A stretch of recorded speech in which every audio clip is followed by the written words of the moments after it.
Disiarkan langsung dari Jalan Gajah Mada 144 Singaraja, Bali. Selamat pagi pendengar, senang sekali saya Rizka Desiandra dapat menyapa Anda kembali tentunya dalam dialog Hai Bali Ken. Kita akan berbincang terkait dengan berbagai tahapan Pilkada tahun 2024 yang tentunya kita tahu saat ini sudah memasuki masa kampanye. Tapi apa saja sebenarnya rambu-rambu yang harus kita tahu begitu ya sebagai masyarakat untuk ikut juga mengawasi jalannya pelaksanaan kampanye untuk pilkada niki. Tapi sebelum kita mengingatkan untuk berproses begitu ya, mengetahui apa saja pengawasan yang harus kita tahu juga dan bagaimana kemudian jalannya kampanye ini dapat memberikan manfaat untuk masyarakat dan juga kita bisa mendapatkan pengetahuan begitu ya dari paslon-paslon yang ada. Kami akan mengajak Anda berbincang pendengar bersama dengan narasumber yang hadir dengan topik pengawasan Pilkada bersama Bawaslu Kabupaten Buleleng.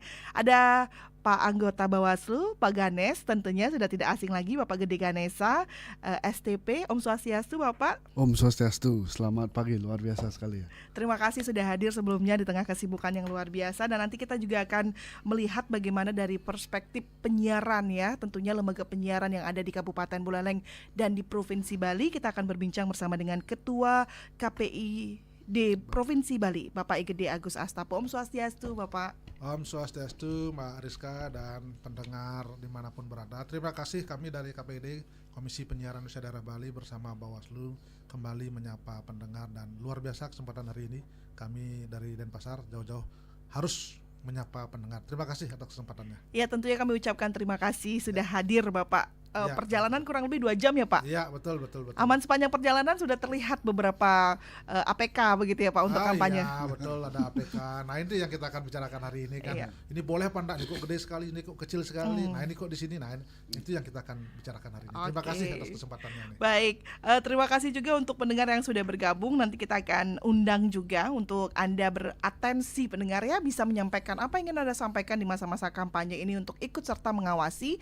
Anda bisa ikut bergabung di 0362246644 serta di WhatsApp di 081139999790 dan juga di Instagram di RRI Pro 1 Singaraja serta juga bisa mampir ya di live YouTube RRI Singaraja di RRI Singaraja Official.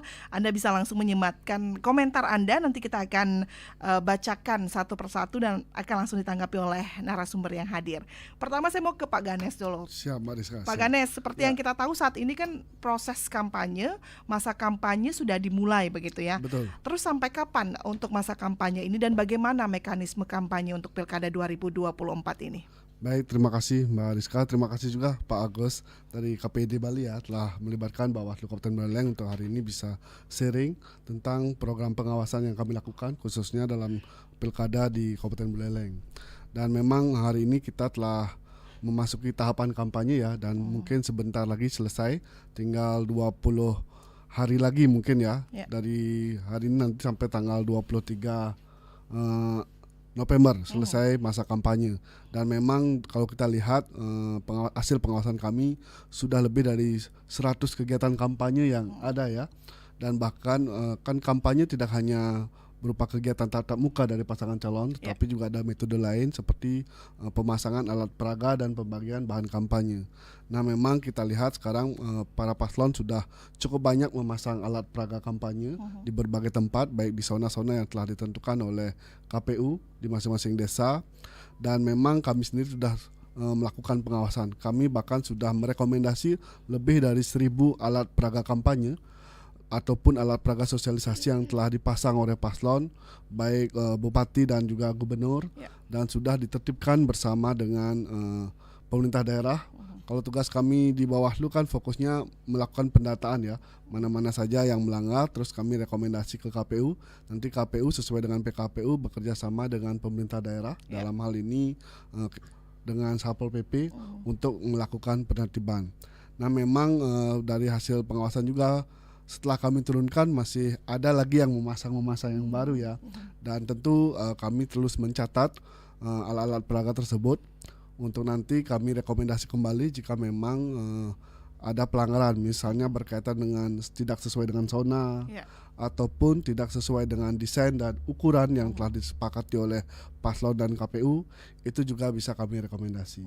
Tentu kami berharap nanti dalam proses ini paslon bisa memahami, menyadari, begitu juga tim pemenangannya untuk tidak sembarang memasang alat peraga kampanye. Ya. Nah, yang menarik nanti bersama KPID tentunya Bawaslu Provinsi Bali, bahkan Bawaslu RI telah membentuk gugus tugas ya dengan KPI berkaitan nanti pengawasan kami untuk kampanye yang dilakukan di media-media massa, baik cetak maupun elektronik, yang nanti akan dimulai tanggal 10 November ya sampai 23 November selama 14 hari. Nanti paslon diberikan ruang untuk melakukan kampanye di media massa baik elektronik maupun media cetak.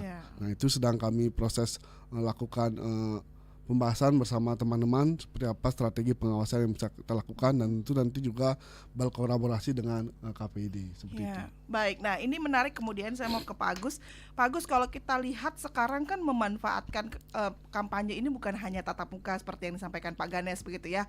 Menariknya adalah di sini tentunya tidak bisa kita pungkirin ya Pak Agus ya, ada beberapa unsur yang mempengaruhi banyaknya proses kampanye di media elektronik dan juga di media cetak begitu, karena memang melibatkan swasta dan harus mengeluarkan dana tentunya dari paslon nih, agar jangan sampai nanti paslon yang dalam tanda kutip mempunyai banyak dana begitu lebih banyak lagi melakukan iklan atau kampanye di media elektronik dan juga cetak yang bisa berbayar begitu. Kemudian pengawasan seperti apa yang nantinya akan dilakukan oleh KPID terkait dengan penyiaran yang berbau kampanye begitu untuk pengawasannya? Ya, baik, terima kasih Mbak Rizka dan juga Pak Gede Ganes. Tadi terkait dengan kampanye yang ada berkaitan dengan pilkada, betul kita KPU, Bawaslu, KPID dan juga Dewan Pers sudah membentuk namanya gugus tugas. Ini adalah gugus tugas dari pusat, provinsi, kemudian ke kabupaten. Ini adalah implementasi dari pada saat Hari Pers pada tanggal 9 Februari 2023 yang lalu, bahwa ada MOU antar empat lembaga ini. Nah, khusus untuk di Bali kita juga sudah menandatangani perjanjian kerjasama antara KPID, Bawaslu dan Komisi Perlindungan Anak Daerah. Nah, itu di situ yang kita awasi nanti adalah ada 3 hal. Yang pertama adalah penyiaran, yang kedua adalah pemberitaan, yang ketiga adalah iklan kampanye. Nah, kemudian 3 hal ini kita lakukan pengawasan pada saat apa? Pada saat kampanye. Kampanye mulai tanggal 25 September yang lalu sampai dengan tanggal 23 November 2024. Nah, kemudian yang kedua pengawasannya adalah pada saat hari tenang. Hari tenang itu akan dilakukan tanggal 24 sampai tanggal 26 November. Nah, yang ketiga pengawasan itu dilakukan pada saat pencoblosan dan penghitungan suara. Pencoblosan tanggal 27 November 2024 dan kemudian penghitungan suara setelahnya itu. Nah, dari proses pengawasan itu ada masa kampanye, tadi sudah dijelaskan, ada yang disebut dengan rapat terbatas, kemudian ada penyebaran APK, alat peraga kampanye, dan yang penting nanti adalah kampanye di lembaga penyiaran mulai tanggal 10 November ke depan ini. Jadi lagi 5 hari baru sampai tanggal 23 November, ada 14 hari. Nah, itu sebabnya seperti RRI ini, kemudian teman-teman lembaga penyiaran swasta dan sebagainya baru boleh menyiarkan iklan-iklan itu mulai tanggal 10 November. Nah, kalau sebelum-sebelumnya itu adalah yang disiarkan adalah iklan layanan masyarakat berkaitan dengan pemilihan, misalnya mengajak masyarakat untuk mencoblos, mengajak masyarakat untuk tidak golput dan sebagainya, itu boleh. Tapi kalau berkaitan dengan paslon itu mulai tanggal 10. Lalu bagaimana tadi pertanyaannya, misalnya yang memiliki dana lebih, itu ada batas-batasnya. Dalam peraturan KPU nomor 13 tahun 2024, kemudian di breakdown oleh surat edaran KPI nomor 6 tahun 2024, di situ jelas diatur bahwa untuk lembaga penyiaran hanya boleh disediakan adalah 10 kali slot ya setiap hari. Jadi satu paslon difasilitasi oleh KPU. Nah, setelah difasilitasi oleh KPU, misalnya di RRI, dia boleh menayangkan 10 kali ya, 10 kali. tapi timnya itu boleh menambahkan sekitar 200% dari itu ya. Sehingga kita bagaimana misalnya sebetulnya memberikan aspek keadilan, proporsional dan berimbang. Lalu bagaimana kalau misalnya paslon yang tidak memiliki dana misalnya, ini kan dananya besar, ini kecil. Jadi slot yang disediakan oleh lembaga penyiaran tidak boleh dijual kepada paslon yang lain. Ya. Jadi misalnya sekarang ada 10 kali, kemudian dia hanya memanfaatkan cuma 3 kali atau 5 kali, kemudian 5 kali itu boleh nggak dikasih orang lain, karena ini kan lembaga swasta, mungkin dia kan ingin mendapatkan pemasukan dari iklan. Tidak boleh gitu. Jadi harus ada aspek keseimbangan. Itu semua sudah difasilitasi oleh KPU. Namun demikian tentu timnya itu memiliki juga kewenangan atau kewajiban untuk boleh menambah sekitar 200% dari iklan itu sudah diatur. Lalu untuk radio itu maksimal durasinya adalah 60 detik ya. Kalau untuk TV durasinya maksimal adalah 30 detik. Nah, kita di KPID Bali tadi sudah dikatakan sudah membentuk gugus tugas. Gugus tugas ini tujuannya adalah mencegah, memberikan masukan, kemudian mengantisipasi pelanggaran. Kemarin KPU Gianyar dan KPU Karangasem sudah bersurat kepada KPID untuk mencermati iklan dari paslon-paslon yang ada. Nah, kita cermati, karena yang tahu tentang aturan di kepenyiaran kan kita. Nah, kita lihat, oh ini tidak melanggar tanda, oh ini sebagainya, kita sudah cermati, kemudian kita berikan aturannya dan akhirnya kita kirimin surat KPU Karangasem dan KPU Gianyar bahwa iklan saudara berkaitan dengan paslon A, paslon B dan sebagainya ini sudah sesuai dengan ketentuan. Itu silakan. Karena memang di ketentuan surat edaran KPI maupun di PKPU itu ada jelas bahwa iklan yang ditayangkan itu harus mendapatkan persetujuan atau mungkin legalitas dari lembaga yang terkait. Sebetulnya kan lembaga sensor film itu yang punya.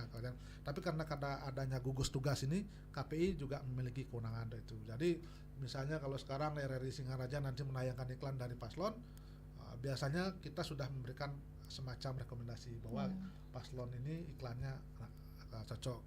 Tapi dari pantauan yang kita lakukan, umumnya rata-rata antara iklan TV dan iklan radio bersama.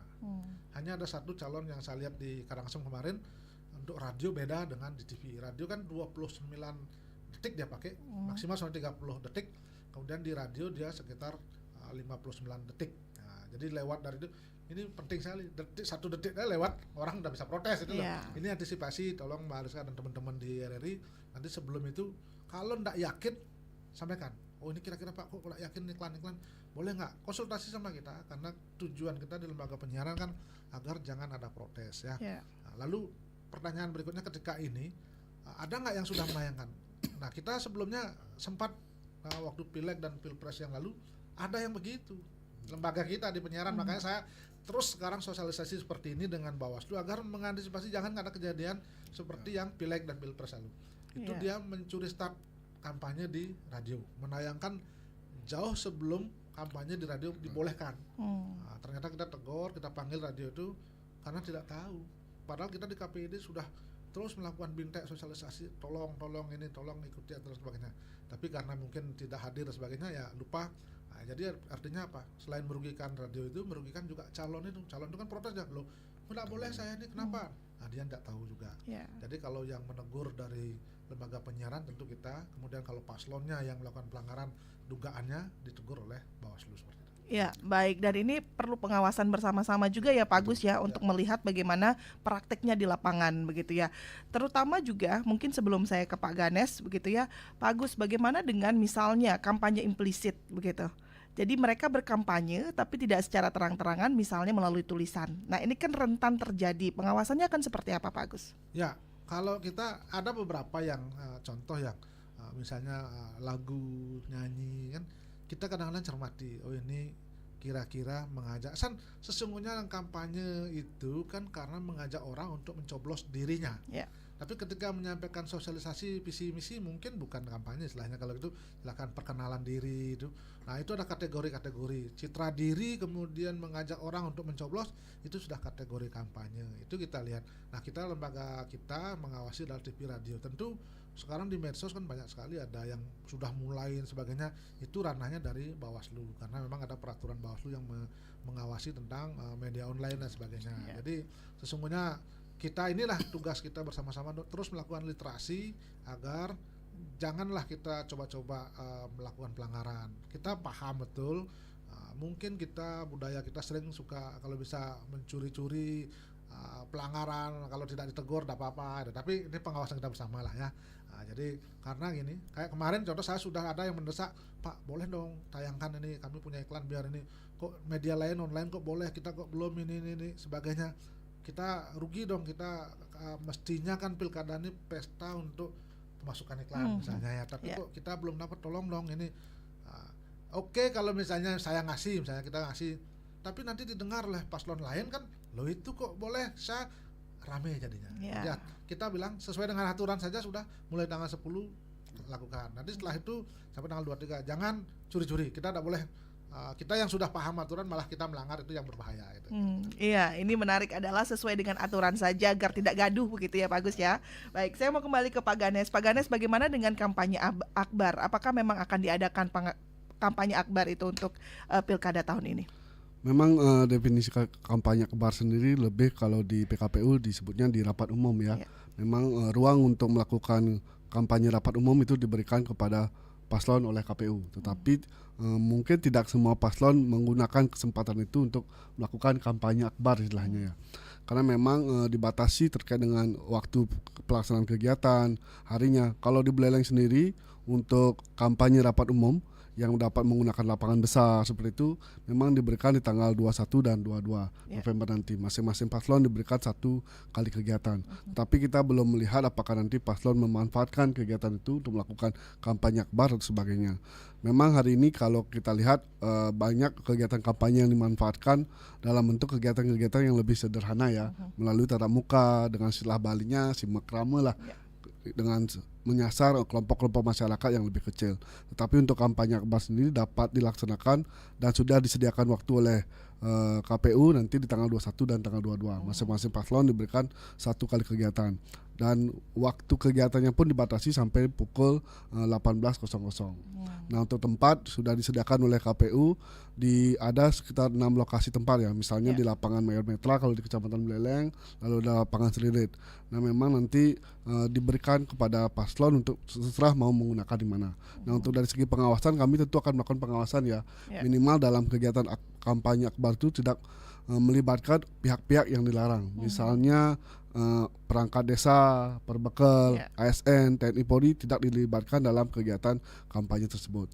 Termasuk juga pelibatan anak-anak dalam kegiatan. Nah, hal-hal itu yang kita cegah untuk tidak nanti menimbulkan potensi pelanggaran pada saat melaksanakan kampanye seperti itu. Baik, itu yang perlu digarisbawahi karena memang kalau belajar melihat bercermin dari penyelenggaraan pesta demokrasi sebelumnya kan masih ada unsur-unsur anak-anak yang tiba-tiba datang di lokasi kampanye, kemudian juga ada beberapa hal lah menjadi catatan. Betul begitu sekali. Jadi dari hasil pengawasan memang kita juga menemukan karena memang metode yang digunakan oleh para paslon berkampanye juga menggunakan artis-artis besar ya. Jadi melaksanakan kampanye dengan metode memberikan hiburan kepada masyarakat. Sehingga mau tidak mau banyak juga anak-anak yang hadir untuk menyaksikan hiburan tersebut. Nah, yang kita cegah adalah jangan sampai anak-anak terlibat aktif misalnya menggunakan atribut paslon ketika datang. Jadi cukup dia hadir menonton atau menyaksikan hiburan yang ditampilkan oleh paslon. Jadi tentu ada batasan yang kami sampaikan, termasuk juga perangkat desa ASN. Nah, kalau ASN ini memang secara jelas diatur baik oleh undang-undang pemilihan ataupun oleh aturan dari ASN sendiri bahwa ASN wajib netral. Bahkan kalau dari kami sendiri menilai kehadiran yang bersangkutan saja di sebuah kegiatan kampanye bisa dikategorikan kegiatan mendukung salah satu paslon. Artinya ketika seorang ASN datang walaupun tanpa atribut ASN-nya, walaupun tanpa atribut paslon dan tidak aktif, ketika kami menemukan tentu akan kami proses. Walaupun tidak serta-merta bersalah ya, tentu nanti akan ada proses klarifikasi, ada proses kajian seperti apa. Tetapi kami mengimbau untuk ASN untuk tidak terlibat dalam kegiatan kampanye. Karena memang secara terang diatur di Undang-Undang Pemilihan, Undang-Undang ASN juga bahwa ASN itu wajib netral. Ya, baik, aturannya sudah jelas, tinggal dipelajari lagi begitu ya. Betul. Untuk mereka-mereka yang mungkin saya nekat, tambahkan Pak. Mbak Rizka ya. Nah, ketika sering kita bicara soal ASN kemudian aparat, kalau bagaimanapun juga kayak ASN mungkin kayak Mbak Rizka dan sebagainya kan tentu juga memiliki hak pilih ya. Nah, hak pilih itu artinya hak untuk memang mencoblos pada suatu ketika. Nah, ketika ingin mencoblos tentu harus mendapatkan informasi dulu berkaitan dengan siapa calon-calon yang akan dipilih. Nah, ketika inilah kadang-kadang dilema ya. Dilema mungkin menjadi bahan perdebatan, apa boleh apa tidak hadir. Yang saya tahu sesungguhnya kan ketika hadir dalam kapasitas sebagai pribadi tentu tidak masalah karena dia ingin mendengarkan itu ya, mendengarkan tapi tidak menggunakan atribut ASN sebagainya, bahkan mengacung-acungkan simbol-simbol yang paslon gitu ya. Cuman masalahnya ketika hadir dalam rapat umum besar sebagainya, nuansa itu kan kita kadang-kadang tidak bisa hindari. Diajak foto bersama, yuk foto-foto bersama, acungkan tangan. Nah, kadang-kadang lupa dia, acungkan padahal tak boleh itu. Nah, itu kita mengantisipasi itu sehingga memang baiknya tidak hadir. Nah, tapi persoalannya kadang-kadang begini, contoh kayak tadi perangkat desa. Kepala desanya diundang kok dalam acara itu. Nah, hadir apa enggak? Nah, di situ. Kalau enggak hadir nanti kesannya enggak baik sama calon itu. Tapi ketika dihadir dia harus hadir di dua paslon itu kan. Dia jelas bawa surat tugas, bawa undangan, kemudian kapasitasnya dia apa, dan di situ dalam kapasitas sebagai memang pejabat. Nah, contoh kayak kami KPD misalnya kemarin debat diundang kan ada tempat duduknya kita di tengah itu, yang tempat memang netral. Tapi kan nuansa di situ kan pasti ada teriak-teriak, kadang-kadang kan orang kecenderungan kalau ikut misalnya kita acungkan tangan bahaya juga gitu. Nah, lebih baik makanya yang paling aman memang misalnya kalau ASN yang tidak mau dicap seperti tadi itu nanti dipoto kemudian ini mungkin tidak hadir, kita kan tidak hanya bisa menyaksikan calon itu dari situ, bisa melalui debat, melalui siaran di radio atau di TV kan, oh ini calonnya, ini calon, saya dengar visi misinya. Itu sebenarnya bagian untuk kita menghindari keterlibatan pihak-pihak yang dilarang itu. Jadi menurut saya kayak sekarang misalnya saya ingatkan di lembaga penyiaran, contoh misalnya ada RRI, nanti Mbak Rizka kalau datang ke suatu acara kampanye harus ada surat tugas. Tugas pada saya itu untuk memang meliput, jangan nanti begitu datang ada kampanye datang ini menarik, coba kita liput, tapi begitu ada kejadian Anda tidak ditugaskan di situ, gimana mempertanggungjawabkannya? Nah, itu walaupun sudah membawa ID kan. Nah, saya sempat diskusi dengan Bawaslu Bali, harus ada surat tugas Pak. Kalau tidak ada surat tugas kita mengantisipasi hal-hal yang tidak kita inginkan. Oh, kapasitasnya dia adalah wartawan, siapa lagi rame, menarik nih datang, kemudian dia liput, tapi persoalannya dia tidak ditugaskan pada saat itu, ada kejadian di situ, kemudian dia jadi saksi sebagainya, gimana? Tidak boleh menghindari. Nah, itu tolong teman-teman lembaga penyiaran antisipasi hal-hal seperti itu. Wah, ini menjadi catatan juga buat kami ya Pak ya, untuk melakukan peliputan di pemberitaan ini. Nah, Pak Agus, tadi menarik tadi Pak Ganes sampaikan tidak boleh melibatkan anak-anak dan beberapa aturan yang ada begitu. Kalau kita lihat di beberapa iklan misalnya dari pengalaman pemilu yang lalu, ada beberapa iklan yang melibatkan anak-anak. Itu bagaimana Pak? Ya, ini yang tadi kemarin saya diskusi, kita nonton iklan dua KPU ya. Saya lihat itu ada banyak sekali ada dilibatkan masyarakat. Coba cek itu ada nggak anak-anak? Saya cek satu-satu, saya cek, oh ternyata enggak. Karena kadang-kadang kan ketika melibatkan massa di iklan TV khususnya ya, kan dia menampilkan insight sebagai footage sebagai videonya itu, dia lupa kalau di sana di belakangnya mungkin ada anak kecil atau ada anak pas lagi merokok itu kan, lagi syuting itu. Makanya kita perhatikan ternyata kemarin semua sudah memahami dari dua contoh itu loh yang saya lihat. Kalau KPU lain belum, termasuk Buleleng belum ada yang minta pencermatan. Kita dikirim surat, tolong bantu meminta pencermatan terhadap iklan ini, kira-kira sesuai dengannya. Nah, kalau pelibatan anak, kita sudah wanti-wanti sejak awal dengan KPAD dan juga Bawaslu agar jangan melibatkan itu. Nah, karena ranah kita adalah lembaga penyiaran TV radio, sampai hari ini tidak. Kalau mungkin sebelumnya ada, itu sudah melakukan teguran dan sebagainya. Jadi sejak awal LO dari masing-masing paslon ya, karena ini kan kita lebih agak mudah ya, karena ini kan partai dan paslon. Beda dengan pileg itu kan perorangan ya. Oh, calon ini bikin iklan sendiri, calon ini semua ada semua, banyak orang, sehingga kadang-kadang kan untuk memberikan pelatihan pengertian tidak semua bisa memahami itu. Nah, kalau ini kan dengan mendatangkan LO-nya, timnya, kita begini-begini, oh akhirnya kita lebih mudah lah melakukan pengawasan seperti itu. Tapi sanksinya ada nggak Pak Agus kalau seandainya melanggar aturan-aturan yang ada nih untuk lembaga penyiaran? Kalau di lembaga penyiaran pasti ada ya. Seperti yang kita sepakati dalam SKB itu, surat keputusan bersama ada 4 lembaga itu. Kalau untuk yang melanggar lembaga penyiaran, yang menegur kita, jadi KPD. KPD akan menegur, kemudian bisa teguran pertama, teguran kedua, teguran ketiga, nanti rekomendasi pencabutan izin bisa itu. Ya. Kalau misalnya melanggar, tapi yakinlah kadang-kadang kan karena tidak tahu atau mungkin teledor, tidak ada maksud orang sengaja melanggar dengan melampirkan anak-anak, melampirkan orang ini, enggak, kayaknya enggak. Hanya memang karena kadang-kadang teledor editornya mungkin lupa, maaf Pak lupa nih lah.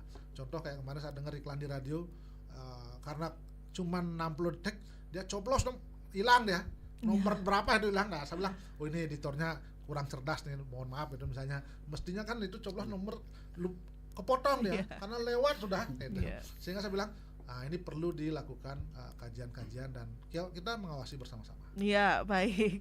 Nah, ini juga menjadi catatan untuk berbagai lembaga penyiaran baik di TV ataupun radio dan juga media cetak begitu ya. Betul. Nah, kalau dari Bawaslu sendiri saya jadi penasaran ini untuk tahun Pilpres misalnya atau Pileg kemarin. Apa saja sih catatan-catatan pelanggaran yang sudah dihimpun oleh Bawaslu terkait dengan kampanye di lembaga penyiaran, Pak Ganes? Nah memang untuk iklan kemarin ya, di iklan kampanye di kegiatan pemilu, kita sendiri tidak menemukan dugaan pelanggaran ya, terkait dengan sesuai dengan peraturan KPU-nya. Nah memang yang banyak tendensi itu memang kampanye yang dilakukan di media sosial. Nah secara terang sebenarnya masing-masing paslon atau partai politik itu sudah diberikan kuota ya, istilahnya akun-akun yang didaftarkan secara resmi bahwa akun tersebutlah yang bisa melakukan kegiatan kampanye. Hanya saja memang banyak akun-akun yang tidak resmi yang tidak didaftarkan juga men-share misalnya atau menyampaikan video-video yang notabene kegiatan kampanye. Nah biasanya kami dari Bawaslu melakukan himbauan kepada paslon dan partai politik untuk tidak menyampaikan kampanye di luar akun yang sudah didaftarkan. Nah berkaitan akun-akun tidak resmi tersebut memang ini juga menjadi kendala ya, bahwa kami sendiri tidak serta-merta bisa men-take down atau menghapus akun tersebut. Tetapi secara kelembagaan Bawaslu RI telah bekerjasama dengan Meta dan juga TikTok Indonesia untuk sebisanya ketika kita menemukan akun-akun yang sifatnya menyampaikan ujaran kebencian ataupun informasi hoax, itu bisa kita segera laporkan dan langsung melakukan take down terhadap akun-akun tersebut. Itu upaya-upaya yang sudah dilakukan. Nah memang kalau berkaca dari pemilu kemarin memang seperti tadi disampaikan cukup banyak ya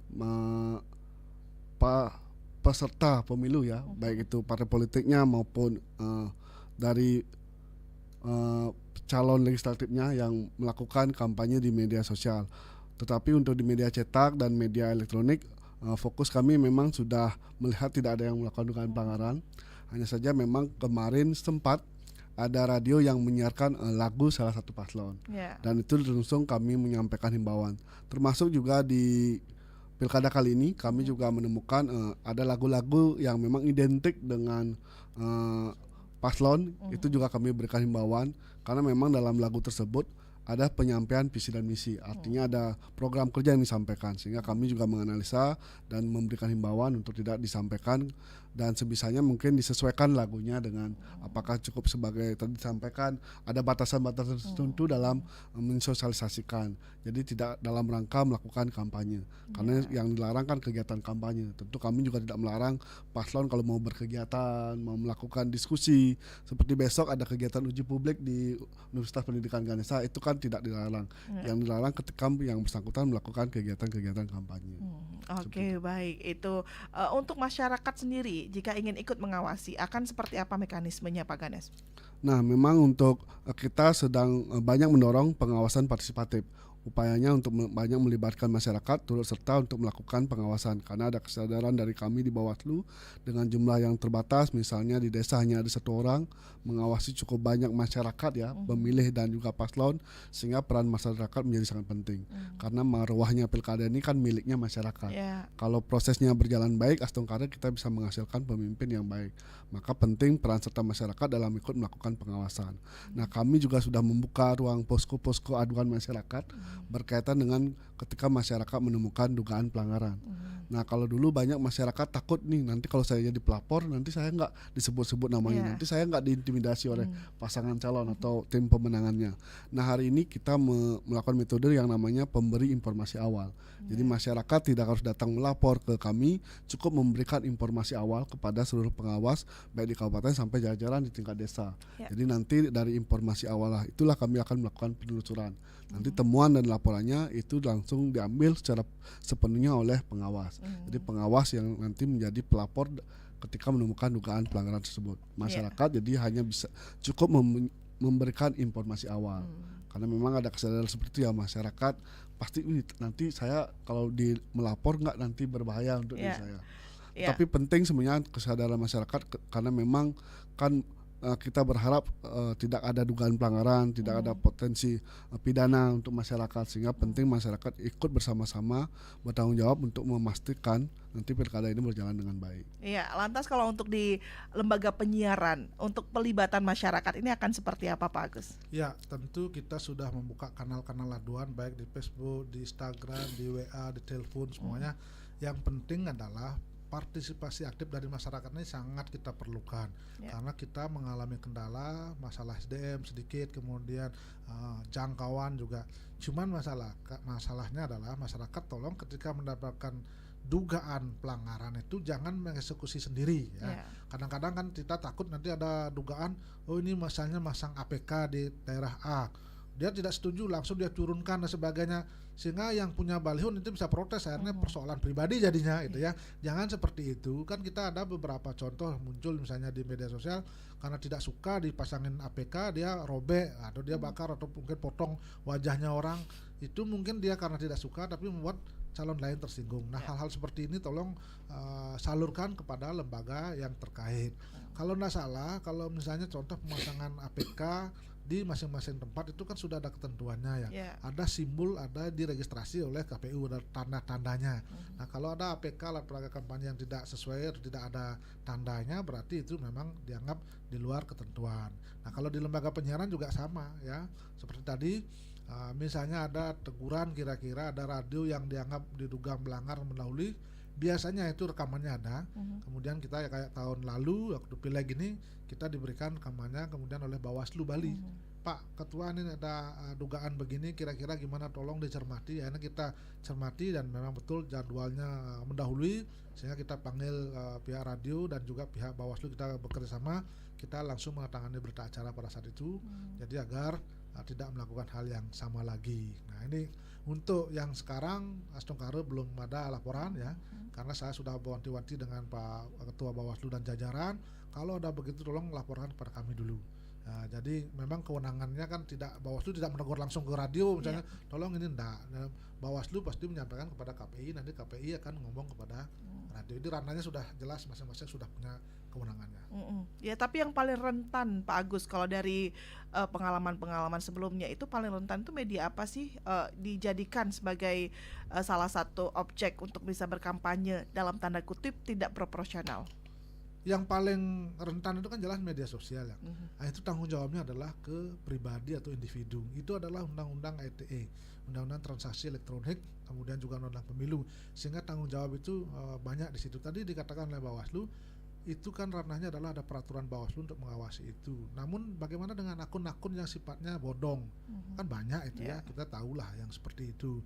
Cuman nanti memang betul resikonya ada di masing-masing individu. Kita tidak menjangkau itu.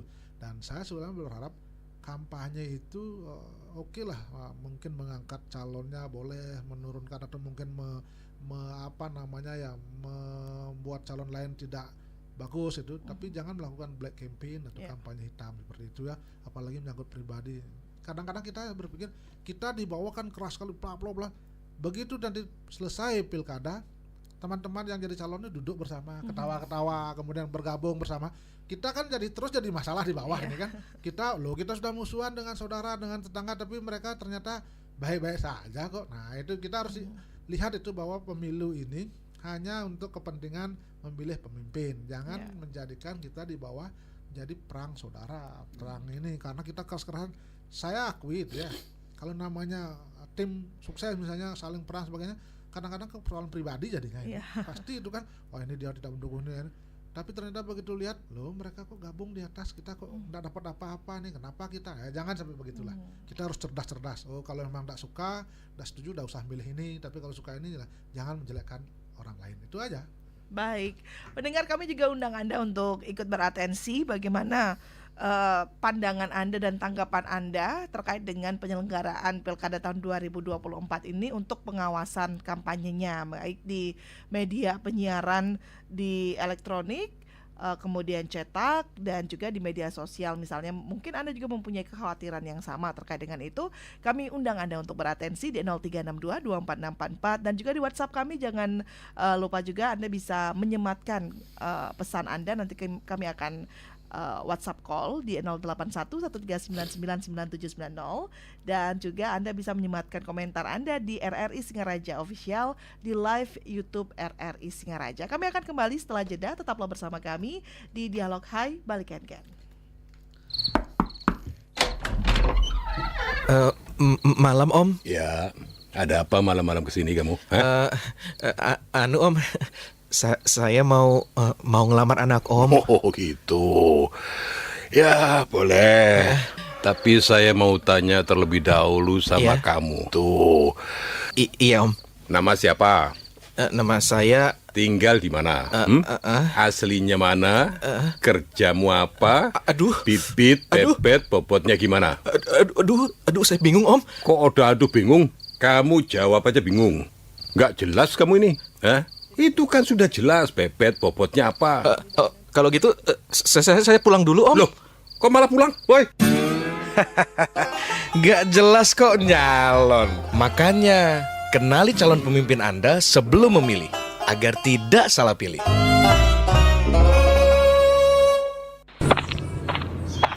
Bu Hasan, jangan bilang-bilang ya. Ini ada amplop isi sejumlah uang. Tolong bagi ke teman-teman arisannya Bu Hasan. Tapi jangan lupa, nanti pilih saya ya. Pak, kalau memang Bapak layak dipilih menjadi wakil untuk menyampaikan aspirasi kami, pasti kami pilih. Bukan karena uangnya. Tapi kalau Bapak tidak layak kami pilih, gimana? Gak bahaya ta? Ikhlas uangnya ini tetap buat kami. Wah, ya jangan kalau gitu. Sini, amplopnya nggak jadi aja. Walah, piye toki? Nah, ini baru keren. Berani tolak money politik. Kanal informasi dan inspirasi Pro1. Pendengar, Anda masih mendengarkan Dialog Hai Bali Ken-Ken, masih bersama saya Rizka Desiandra, dan kita juga masih akan berbincang terkait dengan pengawasan Pilkada tahun 2024 ini bersama dengan Lembaga Penyiaran. Dan saat ini kita masih bersama dengan Ketua KPID Provinsi Bali, Bapak Agus Astape, dan juga ada anggota Bawaslu Kabupaten Buleleng, Pak Gede Ganesa. Nah, tadi kita sudah berbincang terkait dengan apa saja yang perlu diawasi dan apa saja yang mungkin menjadi poin-poin penting dalam pengawasan ini. Kami juga mengundang atensi Anda pendengar, silakan Anda bisa berbicara di sini terkait dengan pengawasan Pilkada tahun 2024 ini dari perspektif lembaga penyiaran. Misalnya, Anda sering menonton TV atau mungkin Anda sering mendengarkan radio dan membaca koran. Apa yang menjadi kegelisahan Anda sebagai seorang masyarakat begitu ya, sebagai seorang calon pemilih melihat proses kampanye yang sudah dilakukan begitu saat ini jelang pilkada atau jelang pencoblosan pilkada tahun 2024. Kami undang atensi Anda sekali lagi pendengar di 0362 24644 dan juga di 081 13999 9790 dan juga di Instagram RRI Programa 1 Singaraja.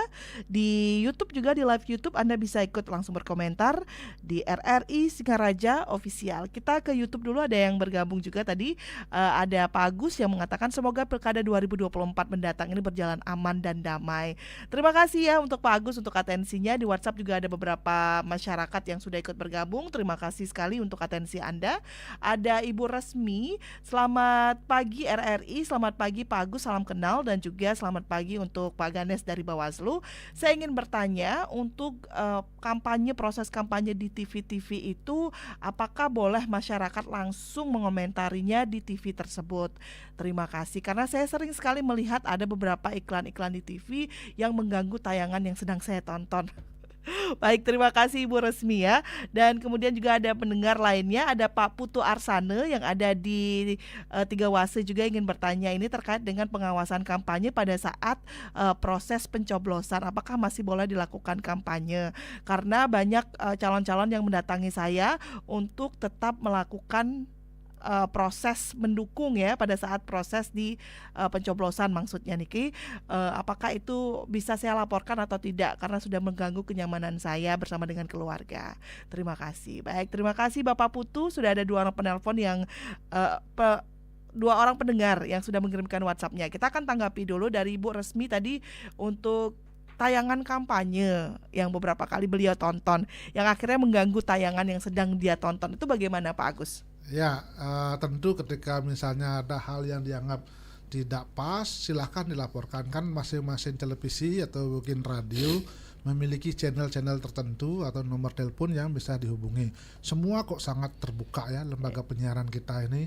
Jadi untuk menerima saran, menerima kritikan, termasuk juga kalau misalnya nanti tidak bisa langsung ke lembaga penyiaran kami, misalnya ke KPID boleh itu kan. Beberapa kali kami sudah mengamati begitu dan ada memang masukan. Contoh tidak aja di proses kampanye ya, tayangan-tayangan yang lain sering begitu. Pak, ini kok ada begini, tayangan iklan begini, kami sangat mengganggu sekali. Akhirnya kita cermati, kita coba, oh ternyata memang betul. Akhirnya kita panggil lah, kita memang tegur lembaga penyiaran itu. Misalnya dulu yang sering misalnya kita lihat adalah laporan, Pak, ini saya pas lagi nonton, misalnya nonton bola atau nonton apa siaran langsung, tahu-tahu kok ada iklan begini, terganggu. Itu urusan kepentingan bisnis di situ kan. Kita tidak bisa memikirkan. Tapi untuk yang menyangkut tentang kepentingan publik, kita pasti akan tindak lanjuti. Ya, kalau selama ini sampai hari ini belum ada. Mungkin ibunya kayaknya mungkin suka nonton sinetron, kayaknya ada iklan-iklan masuk yang ini terganggu dia. Wah, ini padahal lagi enak-enaknya nonton sinetron, lo kok ini ada iklan. Itu kepentingan bisnis mereka. Sesungguhnya memang gini, kalau lembaga penyiaran itu memang ada ketentuan.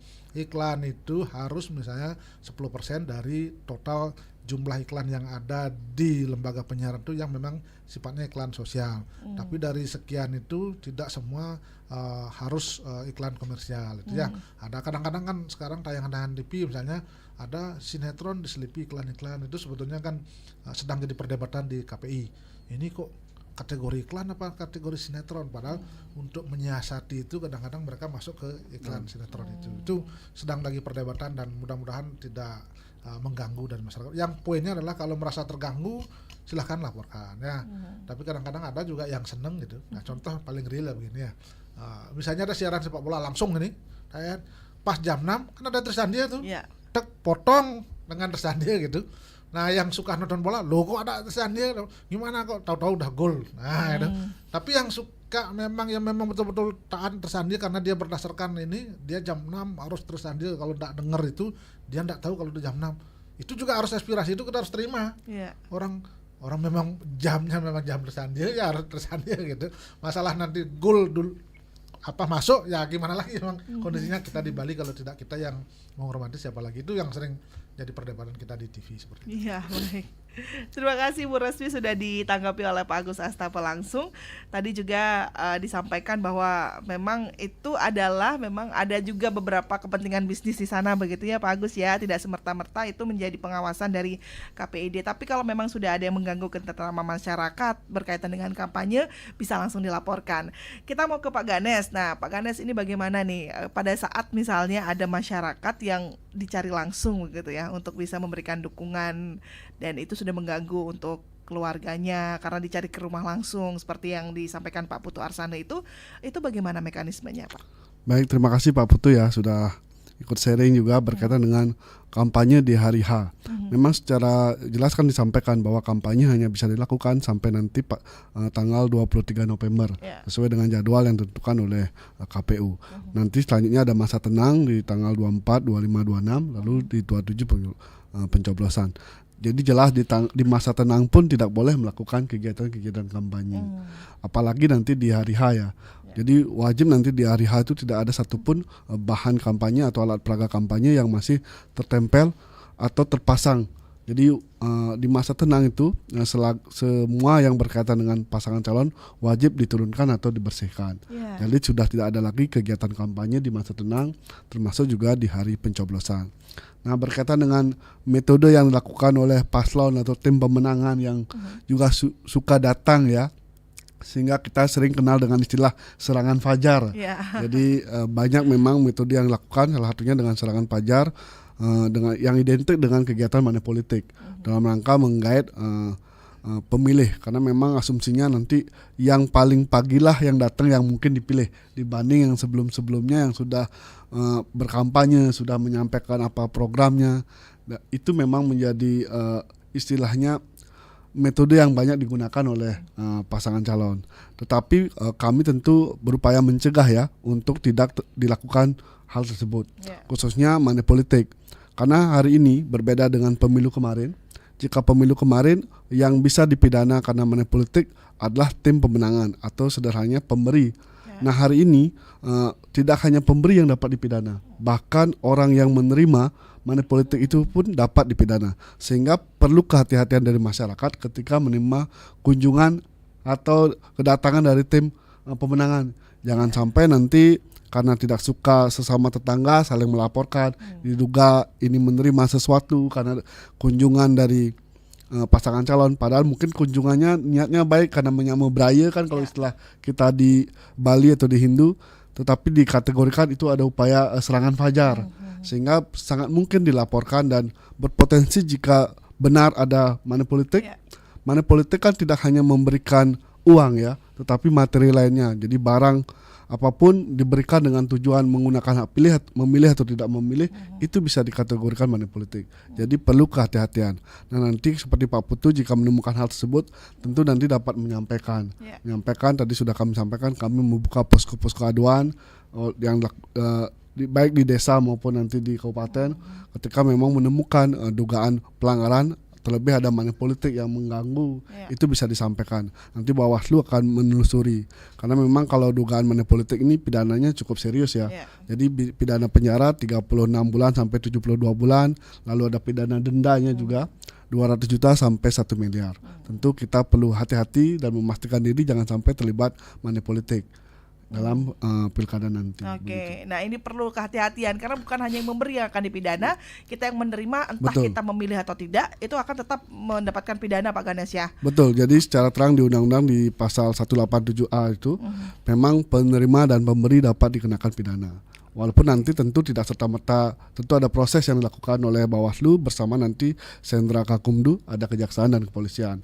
Nanti berdasar kajian hukum kami, pembuktian-pembuktiannya jika memang terbukti tentu resiko itu bisa ditanggung, dipidana, dipenjara dan juga didenda. Nah itu harus menjadi catatan. Saya mau kembali ke Pak Agus. Pak Agus, mungkin ini pertanyaan gong untuk lembaga penyiaran.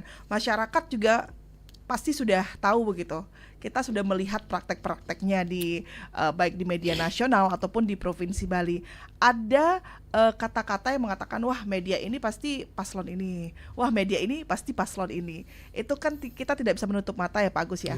Sebagai Komisi Penyiaran Indonesia Daerah Provinsi Bali, bagaimana kemudian untuk mensterilkan agar tidak ada anggapan wah media ini pasti milik paslon ini, media ini milik paslon ini Pak Agus. Ya, itu yang disebut dengan agenda setting dari masing-masing lembaga penyiaran ya.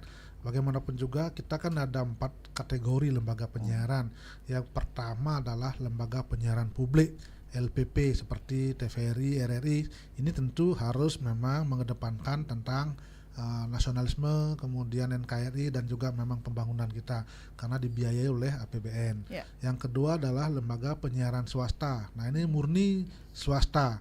Nah ketika misalnya ada hal seperti itu, ini frame-nya kemana? Oh ini kalau media ini agenda settingnya ke sini untuk memframe calon A baik, calon B tidak baik. Itu memang kita akui ada yang begitu. Itu tergantung dari kepentingan bisnis. Tapi masyarakat kita udah cerdas kok. Kadang-kadang sudah tahu ya. Oh ini ngomongin ini aja pasti menjelekkan ini, sehingga nanti apa? Malah kontraproduktif jadinya. Ya. Padahal orang yang dijelekkan, akhirnya orang malah milih yang tidak itu jadinya gitu ya. Sudah sangat cerdas. Jadi cuman memang kita selalu sudah menekankan harus ada kewajiban dasarnya berpedoman pada namanya Undang-Undang 32 tahun 2002 tentang penyiaran dan P3SPS, jadi pedoman perilaku penyiaran dan standar program siaran. Sepanjang itu tidak menyangkut tentang SARA, tentang NKRI dan sebagainya ya silahkan saja. Tapi persoalannya adalah orang kan akan melihat, oh kalau masang iklan di sini karena mereka hidup kan dari iklan itu. Kalau TV ini kok cenderungannya ke sini, malas dah saya tidak netral, lebih baik enggak lah. Nah, kan akhirnya iklan menurun. Kan resiko yang ditanggung oleh lembaga penyiaran itu sendiri gitu ya. Itu tinggi sekali ya.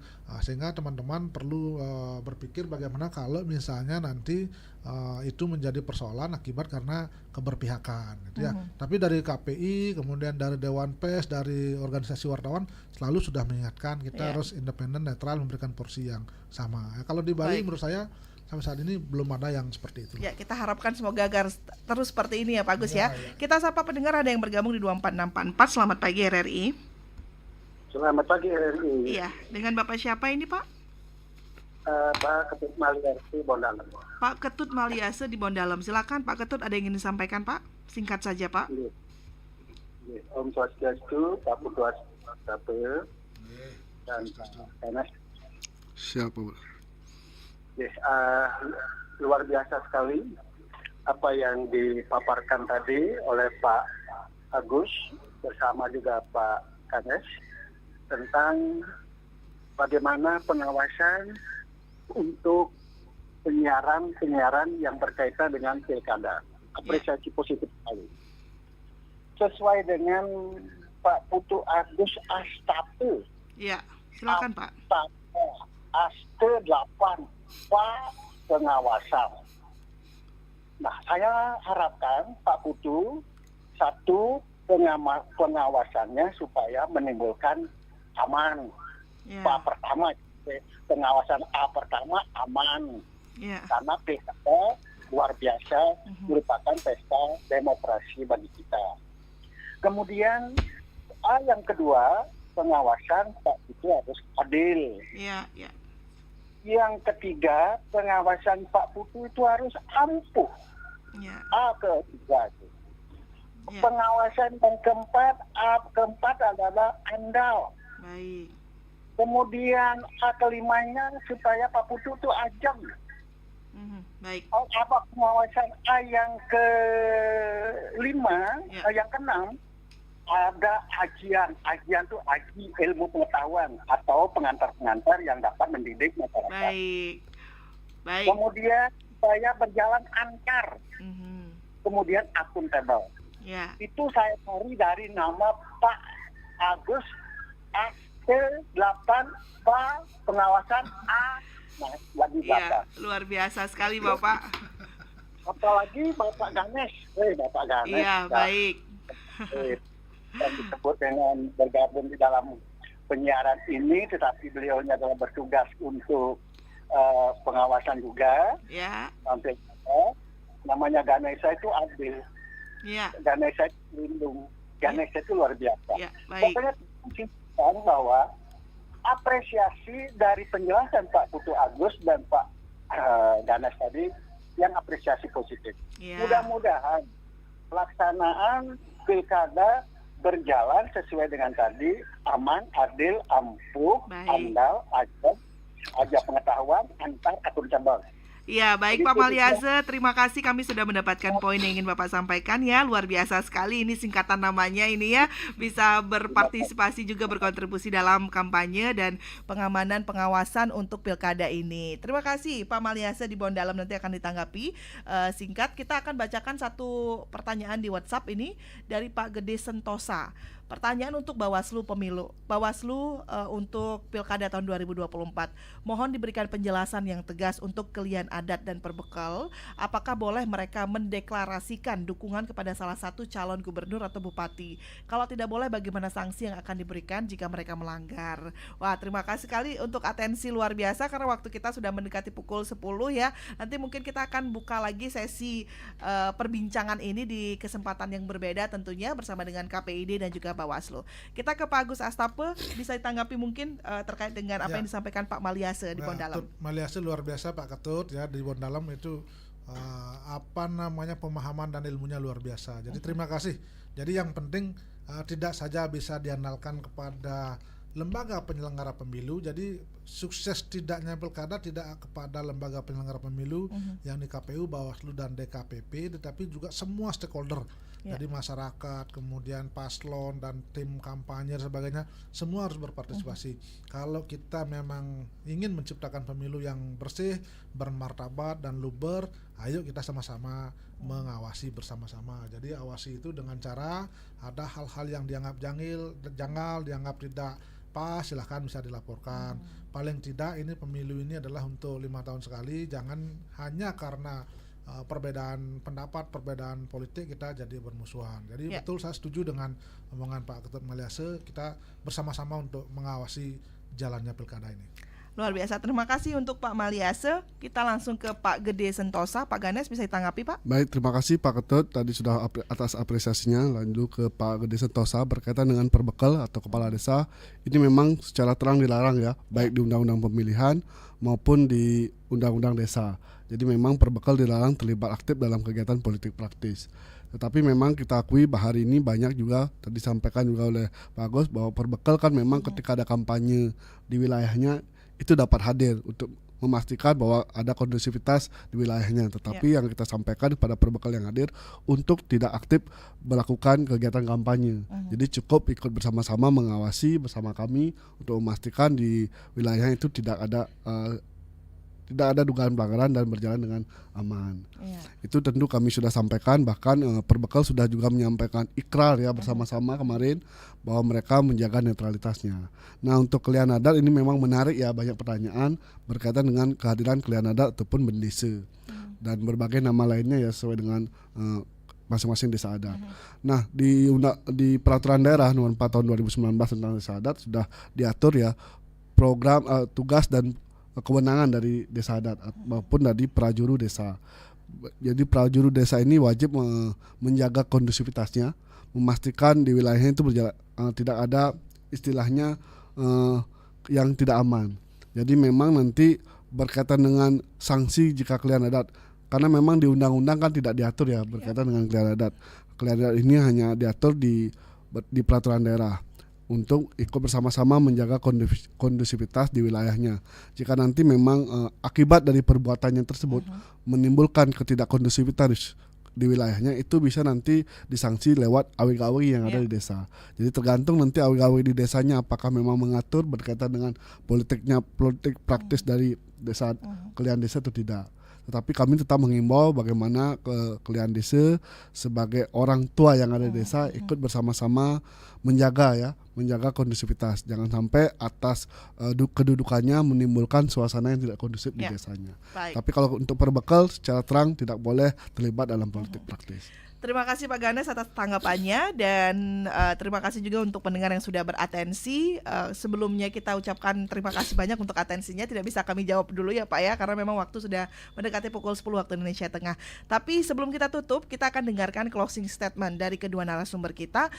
Dari Pak Agus Astapo, apa yang harus dilakukan himbauan dari KPID kepada masyarakat dan juga pendengar untuk sama-sama mensukseskan Pilkada tahun 2024 ini Pak? Ya, ada 3 stakeholder yang kita ingatkan dari KPID. Yang pertama adalah masyarakat. Ketika ada persoalan-persoalan yang menyangkut tentang pilkada, ada temuan, dugaan, jangan dieksekusi sendiri, tapi laporkan kepada lembaga yang terkait. Yang kedua kepada paslon dan timnya, ketika ada hal-hal yang memang perlu disampaikan, tolong disampaikan melalui jalur yang benar dan jangan memprovokasi, jangan membuat masyarakat menjadi bingung dan akhirnya menjadi konflik. Yang penting adalah tenang, sejuk, dan harus siap menang dan siap kalah. Yang ketiga adalah kepada lembaga penyiaran, teruslah berkontribusi untuk menjadi lembaga yang edukatif, informatif, dan inspiratif. Jangan membuat berita-berita atau informasi yang malah memprovokasi timbulnya konflik. Yakinlah pilkada akan berjalan dengan baik di Bali menuju Bali Jagadita, dan ini adalah kesuksesan dari kita semua bersama. Jangan pernah ada menyalahkan orang lain dan mari kita bersama-sama untuk menyukseskannya. Terima kasih. Baik, terima kasih atas closing statement-nya Pak Gede Ganesa. Silakan Mungkin Pak. sedikit dari Tiang ya. Tentu kami terus mengajak masyarakat untuk bersama-sama mengawasi, memastikan pilkada ini berjalan dengan baik. Karena memang ketika kita bisa mengawasi proses pilkada dengan baik, kita sama-sama ikut menjaga dewata kita. Mungkin itu saja dari Tiang. Terima kasih. Baik, dan ini penting sekali dalam pengawasan penyelenggaraan pilkada adalah bukan hanya tugas dari KPID, Bawaslu, KPU ataupun gugus tugas lainnya, tapi adalah merupakan tugas kita bersama tentunya pendengar untuk sama-sama menyukseskan pilkada tahun 2024 ini dan menjadi saksi untuk pemimpin kita untuk 5 tahun yang akan datang. Saya Rizka Desiandra, terima kasih Pak Agus. Terima kasih Pak Gede Ganesa, selamat melanjutkan tugas kembali tentunya, dan kita ketemu lagi dalam dialog Hai Bali KNKN berikutnya. Selamat pagi. Tetaplah bersama kami di Program 1 RRI Singaraja. Kanal Informasi